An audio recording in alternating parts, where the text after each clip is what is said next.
Philippines, isa sa obispo ng simbahang ito na nakatalaga sa Middle Luzon Jurisdictional Area. Samahan tayo ng Diyos ng buhay at kasaysayan sa ating pagkakaisa upang minsan pa ay ihayag na sa lahat ng nangyayaring katiwaliang ito ng korupsyon na ito, ang Diyos ang makapangyayari sa pamamagitan ng ating pagkakaisa.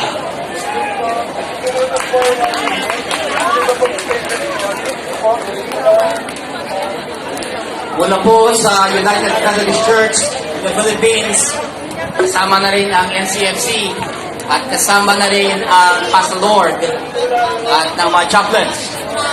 Aking pinapahayag ang aking paikisa sa inyo, mga kaibigan, mga kababayan, sa ating pagsugpo sa evils ng society in such a time like this.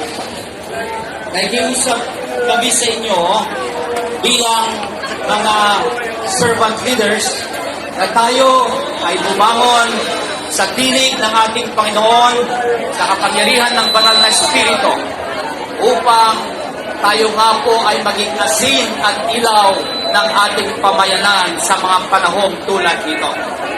We believe in the power of God, and we believe that if the church will unite, nagkakaisa, ay meron po magandang resulta nito. At tayo mawalan ng pag-asa, patuloy tayong magmahalan, at patuloy nating isulong ang righteousness at justice ng ating Panginoon. God bless us all. Amen. Ako si Bishop Valentin Dimo of the Apostolic Embassy of Puerto Malawi, the chairperson of the Episcopal Commission of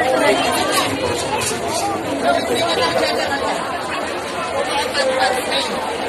Isang maalam, mapagpalaya at mapayapang pagbati po mula sa Philippine Council of Evangelical Churches.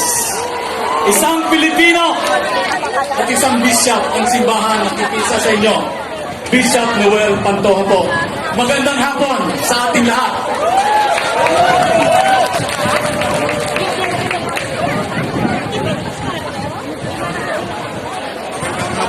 Ako po si Bishop Edwin Tendero, World Evangelical Alliance at ang Philippine Council of Evangelical Churches.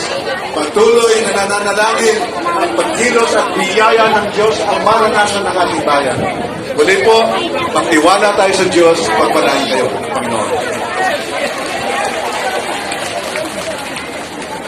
Magandang araw po sa inyo lahat.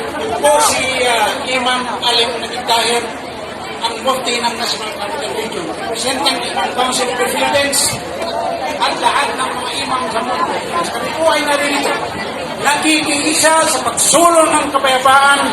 Ang Diyos na may kapal ay nakabukas ang kalangitan. Minamasdan po tayo ng dakilang Panginoon upang pakinggan ng ating hinain.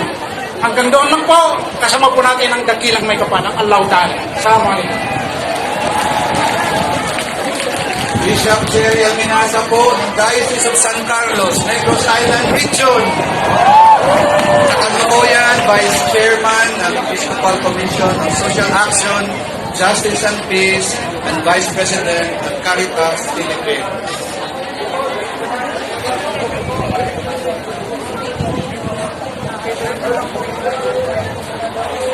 Religious. Kayo mga taga ng religious po niyan, kaway-kaway.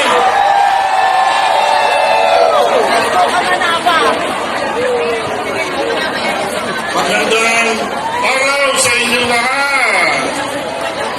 Tama na. Sobra na. Ikaw na. Ako po si Bishop Colin Bagaporo ng Diocese of Kidapawan at ang Presidente ng Caritas Philippines at Head Convenor ng Church Leaders Council for National Transformation. Ipaglaban ang karapatan! Ngayon po, ating papakinggan ang President ng Catholic Bishops Conference of the Philippines, ang sarili nating Kardinal Pablo Virgilio Cardinal David.